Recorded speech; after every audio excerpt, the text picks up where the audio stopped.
ఓం నమః శివాయ. ఓం శ్రీ గణేశాయ నమః. ఓం గం గం గం గణేశం గజముఖమవితో వ్యాపకం చింతయంతి. ఓం స్ఫటికరజితవర్ణం మౌక్తికీమక్షమాలాం అమృతకలశ విద్యాం జ్ఞానముద్రాం కరాగ్రే. శ్రీ గణేశాయ నమః. ఓం శాంతి శాంతి. సమస్త విశ్వానికి సుఖము, శాంతి, ఆనందము కలిగేలాగున విఘ్నాలకు అధిపతి అయిన శ్రీ గణేశుని యొక్క పూజను నవరాత్రులలో అత్యంత వైభవంగా, అత్యంత శ్రేష్టవంగా మన భారతదేశంలో, మరి మన తెలంగాణ రాష్ట్రంలో కూడా అత్యంత వీణుల విందువుగా, కన్నుల పండుగ జరుపుకుంటున్నాం.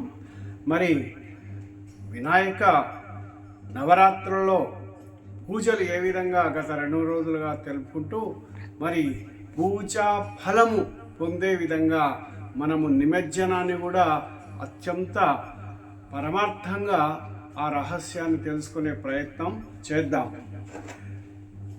అయితే మరొకసారి సింహావలోకనం చేయాలంటే, పార్వతీదేవి మట్టి ప్రతిమను తన మానసపుత్రుడిగా చేసుకొని ప్రాణప్రతిష్ఠ చేసి మరి ద్వారపాలకునిగా ఉంచినప్పుడు, ఆ శివుని గమనించని ఆ కుమారుడు అహంకారంతో ఎదిరించిన ప్రతిఫలంగా శిరస్సు ఆ విధంగా తొలగించడం, మరి తొలగించిన ఆ శిరస్సును తిరిగి దివ్యగుణశోభితమైన ఆ గజవదనుని యొక్క తలను అతికించడంలో మనం ఒక పరమార్థం మరొకసారి జ్ఞాపకం చేసుకోవాలి.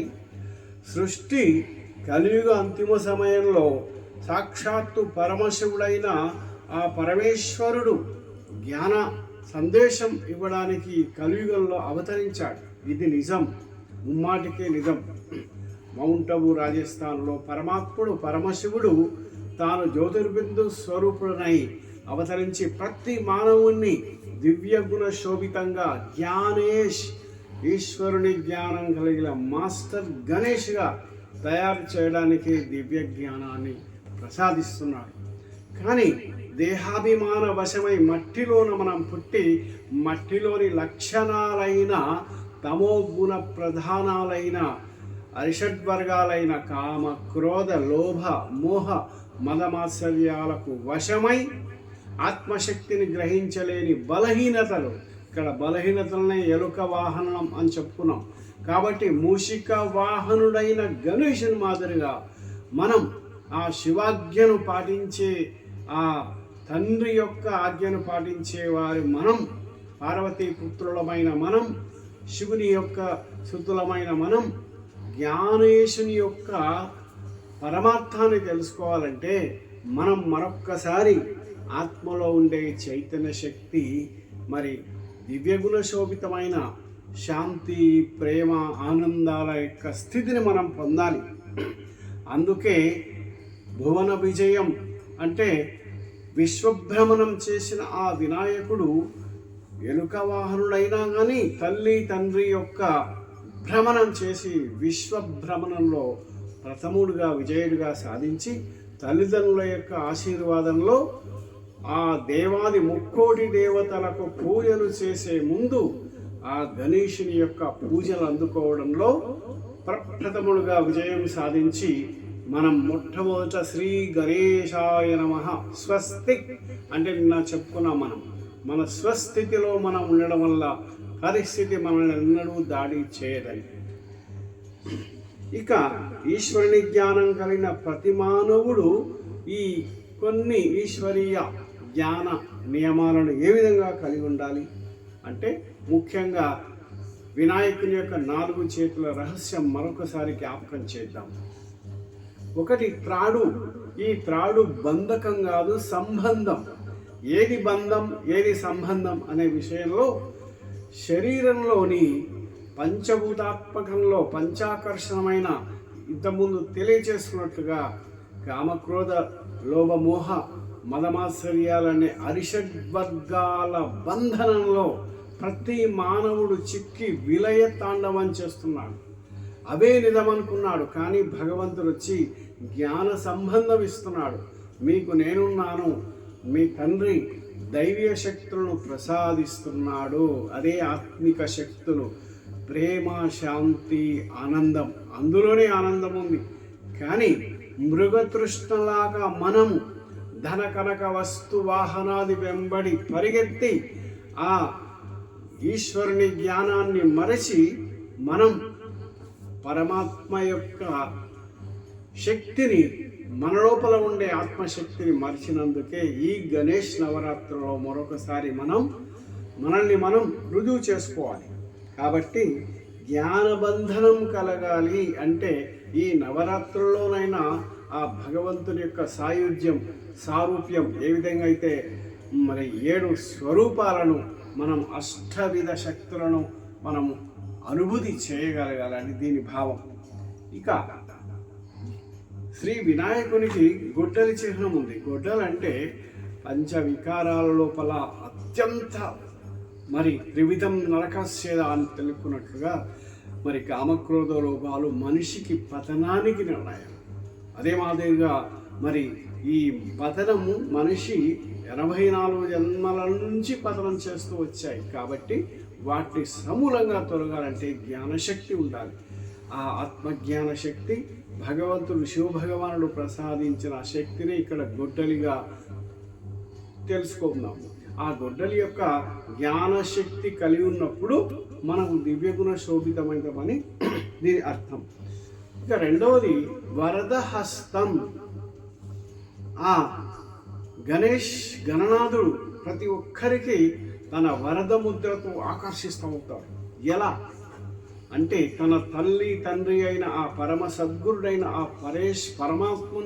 ఆ పరమాత్ముని యొక్క శక్తిని, దివ్య గుణాలను, అష్టశక్తులను తను సాధించి తనలోని భక్తులకు, జ్ఞానులకు, జిజ్ఞాసులకు అందరికీ వరదానంగా ఇస్తున్నాడు. అంటే ఇక్కడ ప్రతిరోజు మనం శివ భగవానుణ్ణి గణేశుని మాదిరిగానే మనము ప్రతిరోజు సాధన చేయాలి. ఉదయము, సాయంత్రం, మధ్యాహ్నం యోగక్షేమం వహమ్యహం అన్నప్పుడు భగవంతుని యోగీని సతతం యుక్తానాం, నిరంతరం భగవంతుని శివలింగం పైన అభిషేకం ఏ విధంగా జలధార, జ్ఞానధార, యోగధార, శక్తిధారను ప్రసరింపజేసుకున్నట్లుగా భగవంతుని స్మృతి ధారణ మనం మన ఆత్మ పైన ప్రసరింపజేసుకుంటే అతని యొక్క శక్తులు మనలో వచ్చేస్తాయి.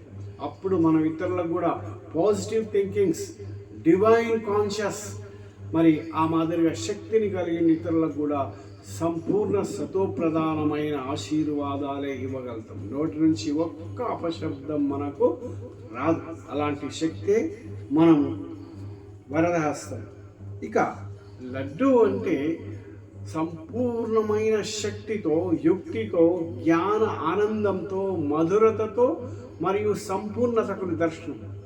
దివ్యగుణ శోభితమైన ఆ దేవీ దేవతల యొక్క కళలకు నిదర్శనం. శాంతి, ఆనందం, పవిత్రత, మధురత, నమ్రతతో పాటు వినయ విధేయత కలిగిన ఆ దేవీ దేవతల యొక్క సమస్త దేవగుణాలు మనలో నిండాలంటే ఆ మోదకం అనే లడ్డు మాదిరిగా మనం సదా ప్రసన్న చిత్తం, సదా నయనానందకరం ఆ స్థితిని కలిగి ఉండేలాగా మనం ఉండాలని సదా భగవంతుని యొక్క ఆదేశం మనం పాటిస్తాం. ఇక అతి ముఖ్యమైనది మూషిక వాహనం. మరి ఇంత పెద్ద గణనాథుని ఆ చిన్న మూషికం ఎలా మోయగలుగుతుందా? ఇక్కడ మోయగలేదని కాదు, ఎంత పెద్ద పర్వతాన్నైనా చిన్న మూషికం రంధ్రం చేసి అతలాకుతలం చేస్తుంది. ఒక ఇంటిలోని వస్తువులన్నీ సమస్తంగా మరి వర్జితం చేసినట్లుగా ఆ భగవానుడు మూషికం లాంటి మాయా గ్రహణం మనలోని అరిషడ్వర్గాలు, దుర్గుణాలు మనిషిని తెలియకుండా ఏ విధంగా ఎలుక చిన్న శబ్దం చేయకుండా ఇంట్లోకి ప్రవేశించి మరి అన్నిటిని పాడు చేస్తుందో, మనలోని అంతర్గత శత్రువులే మనిషి పతనానికి నిదర్శనాలని ఆ మూషిక యొక్క అర్థం తెలియజేస్తుంది. దానిపైన అధిరోహించగలిగే శక్తి ఒక గణనాథునికే ఉంది. అందుకొరకే ఈ మూషికము చాలా చాలా ప్రమాదకరం. దానిపైన అధిరోహించే శక్తి, యుక్తి ఒక్క జ్ఞాన గణేశునికి ఉంటుంది. అంటే మాస్టర్ గణేష్గా మనం ప్రతిరోజు సదాశివం స్మరామి, భగవంతుని స్మృతి ఉంటే ఏ మాయ మనల్ని ఏం చేయలేదు. భగవంతుడు నీ తోడై ఉండగా భయము చింతలు నీకేలా, నీలో యోగిని వెలిగించు, నీవే వెలుగై వ్యాపించు అనే మాదిరిగా మనలోని దైవత్వాన్ని, మనలో యోగత్వాన్ని, మన శక్తిని మనం నిదర్శనం చేసుకోవాలి. ఇక అతి ముఖ్యమైనది వినాయకుని ఆసనం. వరదముద్ర స్థాయిలో కుడి కాలను ఆసనంగా వేసుకొని సంపూర్ణ సిద్ధి బుద్ధి కలిగి, ఎడమ కాలను మాత్రం భూమికి కేవలం అరపాదం ఆనించి ఉన్నట్లు నిదర్శనం ఏంటంటే, ఈ కలియుగంలో కమల పుష్ప సమాన జీవితం ఉండనట్టుండే స్థితి, సదా మన శ్రేష్టమైన ఉన్నతమైన ఆశయమైన దేవగుణాలను ధారణ చేసే కలిగి ఉండడం. అంతేకాని ప్రపంచంలో దేహాభిమానమై ఉంటే మనకి ఈ శక్తులు రావని గుర్తే ఈ ఒక్కటే కాలు భూమిపైన ఆనించడంలో పరమార్థమని మనం తెలుసుకోవాలి. కాబట్టి ఈ ఆసనం ఇంత గొప్ప స్థితి గల వినాయకుణ్ణి 9 రోజులుగా దుర్గలుగా నవదేవతలుగా పూజించిన మనం మరి 9 రోజుల అనంతరం కొందరు ఒక్కొక్క స్థితి బట్టి 11 రోజులు, కొందరు 5 ఈ మాదిరిగా పూజించి అంగరంగ వైభవంగా మరి ఊరేగించి నిమజ్జనం చేయడంలో పరమార్థం ఏంటంటే, ఒకటి దేవీ దేవతగా ఉన్న మానవుడే సత్యత్రైతాయుగాల్లో 8, 12, 20 సంగమయుగంలో బ్రహ్మజ్ఞానం పొందిన 21 జన్మలు దేవతగా ఉన్న మానవుడు కలలు తగ్గి దేవత్వం నుంచి మానవత్వంలోకి ప్రవేశించే గుర్తే నీటిలో ప్రవేశించడం. నీటిలో ప్రవేశించడం అంటే మనిషిలో విషయ వికారాల యొక్క ప్రవేశానికి స్థానం.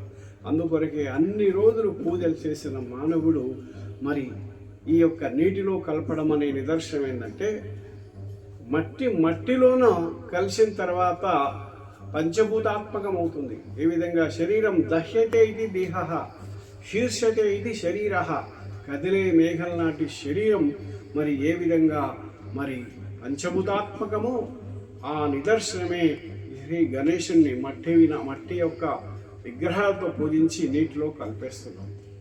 అయితే పంచభూతాల్లో కలిసినప్పుడు శరీరంలో ఉండే చైతన్యమైన ఆత్మ కూడా దేనిలో కలపాలి? ఈ ప్రశ్న ప్రతి ఒక్కరు వేసుకోవాలి. పంచభూతాలు కలిసినప్పుడు ఈ ఆత్మ సాక్షాత్తు పరమేశ్వరుంది, ఆ పరాత్పర ఉంది. కాబట్టి నవరాత్రులు అయిన తర్వాత అయినా ప్రతి ఒక్కరూ తెలుసుకోవాల్సిన విషయం ఏంటంటే, ఈశ్వరుని జ్ఞానంతో ఆత్మ సంయమనం అంటే ఆ భగవంతుని శక్తితో మనము యుక్తిగా మనసుతో సంలగ్నం చేయడమే మరి నిజమైన ఆత్మ యొక్క నిమజ్జనం. మరి ఈ యొక్క రహస్యాన్ని పరమశివుడు ప్రతి ఒక్క గణేశుని యొక్క భక్తులకు తెలియజేస్తూ, మీకు ప్రపంచంలో ఉండే అత్యంతమైన శ్రేష్ఠ మార్గం భగవంతుని యొక్క సంయమనం. అలాంటి స్థితి, అలాంటి నిశ్చయం మీరు కలిగించుకోవాలని చెప్తున్నాను. కాబట్టి మరి సంపూర్ణ ఈశ్వరీయ జ్ఞాన సాధనే మీ లక్ష్యం అని తెలియజేస్తూ, భగవంతుని శివుని గుణాల యొక్క సాధనను, శివుని శక్తుల సాధనను, మరి నిమజ్జనం అంటే నారములు అనగా నీరు అంటే నీటిలో కలవడం అంటే ప్రతి మనిషి సహజంగా పంచభూతాత్మకం కలిసిన మరి మన లోపల చైతన్య శక్తి, ఆత్మ యొక్క మనసు బుద్ధి సంస్కారాల కలయికైన ఆత్మను సహజ దేవతా స్థితి అయిన ఆ సాక్షాత్తు పరాత్పరుని పరమేశ్వరునితో అనుసంధానం చేసే ఒక అద్భుతమైన స్థితిని పొందే గుర్తే నిమజ్జనం. కాబట్టి అత్యంత వైభవంగా నిమజ్జనం గణేశుని చేసిన మన మనసు మాత్రం స్థిరంగా శాంతిగా పరమాత్మ యొక్క యోగంలో ఉండాలని భావం. ఇక అత్యంత ముఖ్యమైనది, భగవంతుడు మనకు శివుడు ఒక కాల్ ఆఫ్ ద టైం అంటే సమయం యొక్క పిలుపును తెలియజేస్తున్నాడు. అది ఎలా? ఇప్పుడు మనం చూస్తున్నట్టుగా పంచతత్వాలు చాలా విజృంభిస్తున్నాయి. గాలి, నీరు, అగ్ని, వాయువు. ఏ విధంగా అయితే జల ప్రళయాలు జరుగుతున్నాయి మనం చూస్తున్నాం. అనేక ప్రదేశాల్లో అనేక నదులు ఉప్పొంగి గ్రామాలు, అనేక రకాలైన వాహనాలన్నీ కొట్టుకొని పోయే విధంగా జల ప్రళయాలు జరుగుతున్నాయి. అనేక అగ్నిపర్వతాలు విస్ఫోటం జరుగుతున్నాయి, భూకంపాలు జరుగుతున్నాయి. గాలి ద్వారా అనేక రకాలైన వ్యాధులు ఆర్పించనున్నాయి. ఆకాశం ద్వారా అస్త్రశస్త్రాల విస్ఫోటం జరగనుంది. ఇటువంటి పరిస్థితి మనము రాను రాను ఎక్కువగా ఎదుర్కోవడానికి కారణం మానవ తప్పిదమే. కాబట్టి ఇప్పుడైనా తిరిగి మానవుల్లో అయిన మీరు భక్తులు, జ్ఞానులుగా మారి కేవలం భగవంతుడు మనకి ఇచ్చే ఒక అద్భుతమైన అవకాశం ఏంటంటే, నన్ను యథార్థంగా తెలుసుకొని నా భక్తుడు నన్ను ప్రసన్నం చేసుకునే వారి చేతనే విశ్వం తిరిగి ఉద్ధరింపబడుతుంది. ఈ విశ్వం తిరిగి స్వర్ణిమ భారత్గా, స్వర్ణిమ విశ్వంగా ఏర్పడబోతుందని మనకు ఒక అద్భుతమైన అవకాశాన్ని ఇస్తున్నాడు. అందులో ముఖ్యమైన 3 విషయాలు ప్రతిరోజు మనం స్మరింపదగ్గాయి. ఒకటి, ఈశ్వరుడు సర్వధర్మాలకు తండ్రి భగవంతుడు ఒకే ఒక్కడు. అతడు ఈ కలియుగాంతిమ సమయంలో బ్రహ్మతను ద్వారా ప్రవేశించి విశ్వానికి ఆత్మజ్ఞానాన్ని ప్రసాదిస్తున్నాడు. మనల్ని మాస్టర్ గణేశులుగా తయారు చేస్తున్నాడు.